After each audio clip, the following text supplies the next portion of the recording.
Hey guys, welcome back to the channel. In today's tutorial video, I'm going to show you how to add admins to Facebook pages. The process is really easy. I'll show you how. Stay with me. Let's get started. Before that, be sure you've installed Facebook on your phone and you have already logged into your account. If you haven't done that already, then go ahead and do that first. Now let's start. Open Facebook on your phone.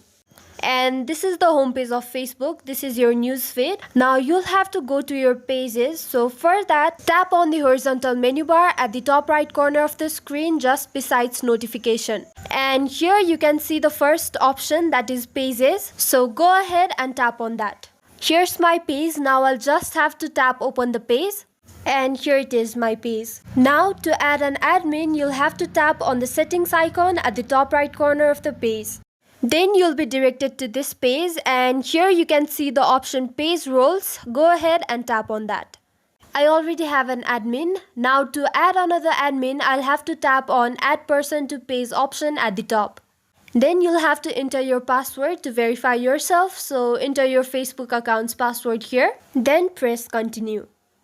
Now all you have to do is search for the account of the person that you want to add as admin. So type the name of the person here. Then tap on their profile. I'll just choose this account. Now here you'll have to assign the page roles. This tutorial is about adding an admin, so just tap on admin option. Then press add. And as you can see, we've successfully added another admin. So this is it for the tutorial. I hope it was helpful, and don't forget to like the video and subscribe to the channel for further tutorials. Thank you.